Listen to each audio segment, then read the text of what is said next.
sure that Iran doesn't have nuclear weapons. End your pursuit of nuclear weapons. Stop testing and proliferating ballistic missiles. That's the message to Tehran from the US and Israel: suspicion and accusation. But what's the reality? This is what we know. Iran has several nuclear sites, all monitored by the International Atomic Energy Agency, the world's nuclear watchdog. The IAEA says those facilities are peaceful and an important part of Iran's strategy to wean itself off gas and oil. World powers aren't really worried about Iran making nuclear energy per se. What they are worried about is Iran's ability to produce and stockpile highly enriched uranium, the stuff that's used to make the bomb. Not to get too deep into the science, but basically if you're making nuclear power, you're enriching uranium. But, and this is important, you're doing it at a much lower level than weapons grade. IAEA inspectors say Iran is keeping those levels low. Its February 2019 report says Iran doesn't have nearly enough uranium to make a bomb. Question is, how quickly could Iran change course? And does it even want to? That's a debate that's been going on for decades.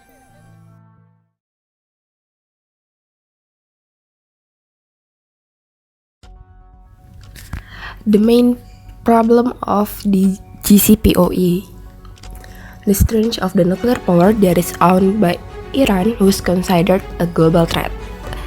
From the sense of argue, due to the threat of Iran nuclear program, several countries has invited Iran to participate in the nuclear agreement, in which it discusses the development of strategic weapons and emphasizes several points to be used as material for analysis of nuclear weapons.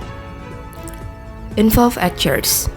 There are 5 P+2 countries that are the initiators of the Iran nuclear agreement, which are all involved in this agreement. 5 of them which are in the UN Security Council plus the European Union and Germany. Not without reason why this agreement was finally met by both parties and supported by other big countries. This method give a warning to Iran to reduce the use of nuclear weapons and focus on economic improvement, which reducing economic sanctions. In this case, the JCPOA countries make economic reasons as a compensation for realizing the agreement. Main actor. The main actor in this agreement is the United States or US.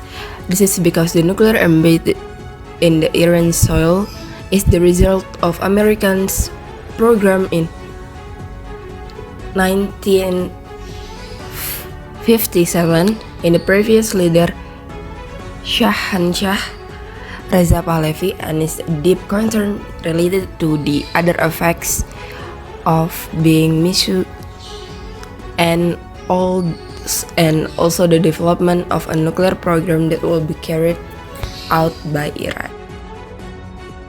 Challenges.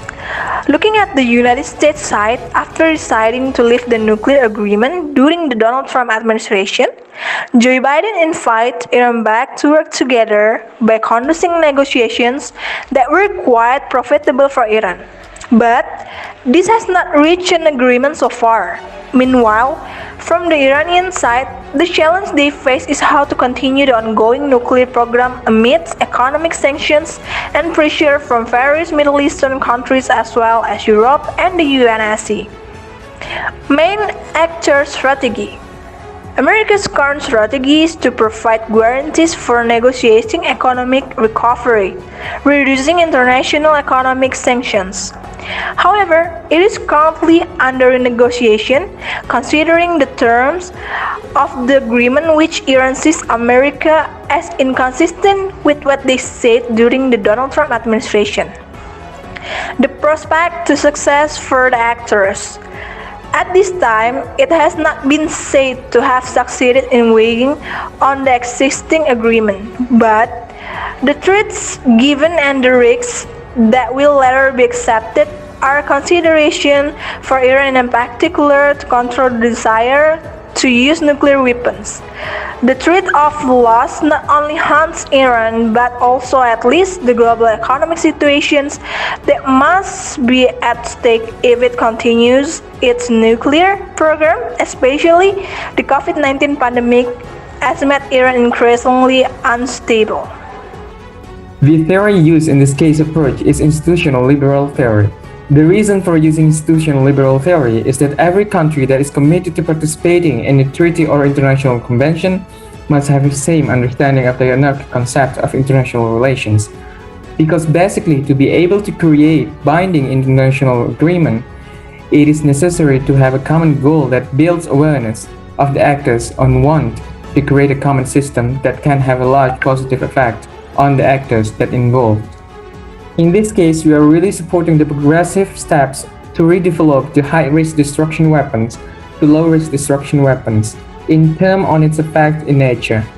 That is why we are supporting JCPOA to redefine the program of Iran on nuclear program from ICBM or Intercontinental Ballistic Missile to the energy-oriented program in order to maintaining peace in the Middle East. And we want to urge all the nuclear countries to steadily reducing their own nuclear weapon in order to give an example to other nations about the seriousness of preventing proliferation nuclear weapon on the globe. And make sure that they are signed the Prevention on Proliferation Nuclear Treaties in 1987.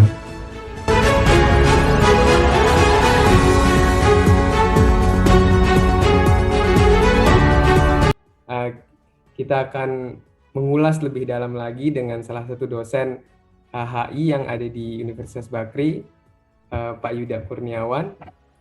Selamat pagi. Selaku narasumber kita pada pagi hari ini. Nah, Pak, kita ngeliat nih bagaimana Amerika Serikat masih menunjukkan eksistensinya sebagai seorang leader gitu di dunia internasional dengan secara tidak langsung mempengaruhi NATO untuk melakukan perjanjian dengan Iran karena dia takut sekutunya Israel itu mendapat tekanan karena senjata nuklir yang berhasil dibikin oleh Iran itu. Sehingga muncullah pada tahun 2015 JCPOA atau Joint Comprehensive Plan of Action bersama 5P atau 5 negara Dewan Keamanan PBB plus 2 Uni Eropa dan Jerman. Nah, Bapak ngelihat nih, menurut Bapak kenapa Iran itu bersikeras untuk melanjutkan program senjata nuklir ini sehingga membuat Amerika itu mengeluarkan taringnya lah istilahnya untuk men-stop daripada program itu?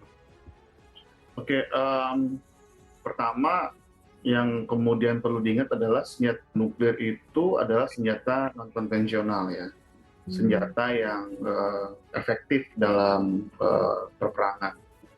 Jadi kalau kita merujuk kepada sejarah, kita bisa melihat bagaimana penggunaan senjata nuklir yang sebelumnya telah mengalami banyak perkembangan, tapi kita bisa jelas melihat bagaimana Amerika Serikat melakukan penggunaan senjata non-konvensional seperti bom atom di tahun 1940-an ya, yaitu pada saat peristiwa Perang Dunia Kedua gitu.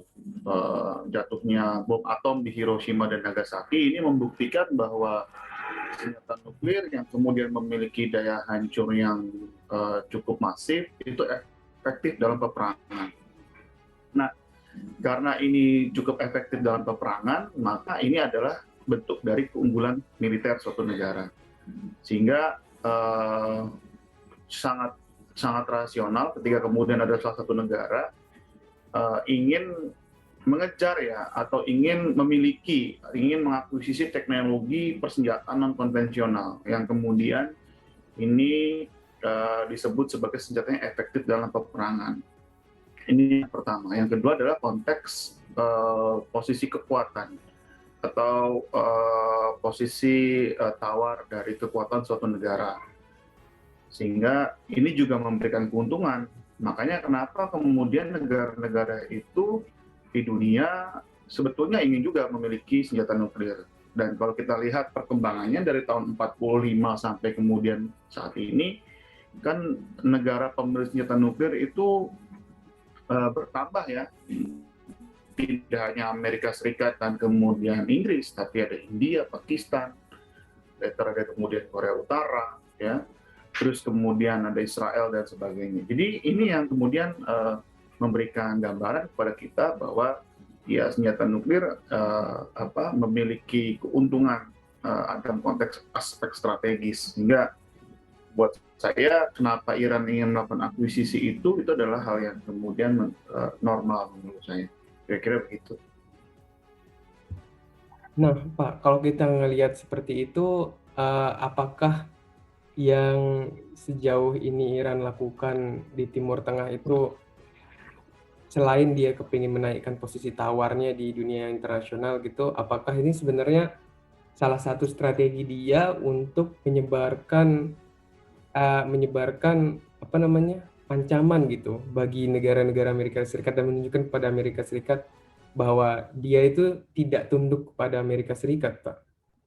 Ya, yang pertama adalah perlu dicatat senjata nuklir bukan hanya sekedar ancaman, ya, tapi kita harus lihat senjata nuklir adalah keuntungan strategis, ya, baik itu dalam konteks lingkungan strategis regional maupun kemudian lingkungan strategis global. Jadi ini adalah logika sederhana ya, kenapa negara kemudian ingin membeli senjata nuklir. Nah, adapun kemudian ini akan memberikan ancaman pada negara-negara di kawasan Timur Tengah, saya pikir yang cukup muncul dalam perdebatan ini adalah sejauh mana sebetulnya Iran itu dilihat sebagai negara yang memiliki karakter antagonis dengan negara-negara Amerika Serikat dan Eropa gitu.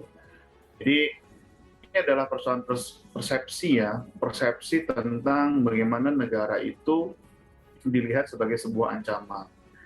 So artinya apapun bentuk senjata yang dikembangkan oleh Iran sebetulnya itu akan dilihat sebagai ancaman selama kemudian Amerika Serikat dan sekutunya melihat bahwa Iran adalah sebagai negara antagonis bagi mereka. Ya, kira-kira gitu, Korni.